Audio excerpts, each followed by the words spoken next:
السلام عبداللہ بن عمرو بن العاص فرماتے ہیں کہ رب کائنات نے فرمایا، رب کائنات شرابی کو قیامت کے دن جہنمیوں کا پیپ پلائے گا۔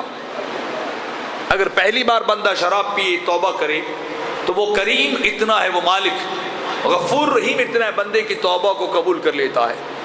چلو بندے نے گناہ کیا تھا، پلٹ کے پھر آیا تو رب نے توبہ قبول کر لی۔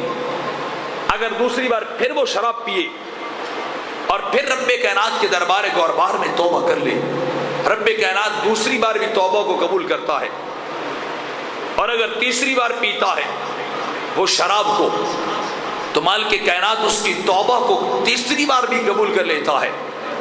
اور پھر جب وہ پلٹ کر چوتھی بار پیتا ہے تو میرے آقا علیہ السلام پیارے کریم نبی علیہ السلام ارشاد فرماتے ہیں کہ رب کائنات پر لازم ہے کہ اس بندے کو جہنمیوں کا پیپ پلائے، اور اسے کہا جائے گا کہ تو نے شراب کو بڑا پسند کیا تھا، تو نے حرام چیز کو بڑا منہ سے لگایا تھا۔ اب رب کائنات رب ذوالجلال مالک کونین تجھے اس کے بدلے میں آج کیا پلا رہا ہے؟ جہنمیوں کا پیپ پلا رہا ہے۔ دوزخیوں کے بدن سے نکلنے والا وہ گندا پانی جو اگر بدن پہ بہہ کے نکل چل پڑے، لگ جائے تو وضو ٹوٹ جاتا ہے، لباس پہ ایک مخصوص مقدار تک لگ جائے تو لباس ناپاک ہو جاتا ہے۔ انسان اپنے ہی بدن سے نکلنے والے گند کو کبھی پسند نہیں کرتا، اتنا بدبودار ہوتا ہے، خود انسان تنگ ہو جاتا ہے۔ فرمایا جو شرابی ہوں گے ان کو پھر جب جہنمیوں کو جلایا جائے گا، ان کے جسموں سے پیپ نکلے گی تو وہ پیپ اس شرابی کو پلائی جائے گی۔ آج پیو اس پانی کو، آج پیو اس گندے پانی کو۔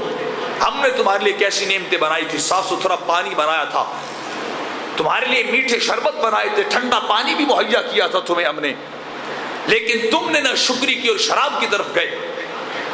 دودھ ہم نے تمہیں دیا تھا کہ فطرت ہے، دودھ جتنا جی چاہے پی لو، پانی جتنا چاہے پی لو، لیکن شراب کے قریب جانا، فجتانی کی اس سے بچ جانا، اس سے دور ہو جانا، تو تم دور نہ ہوئے اس شراب سے۔ تم نے وہ شراب پی، آج اس شراب پینے کے بدلے جو دنیا میں پی تھی تمہیں آج پیپ پلایا جا رہا ہے۔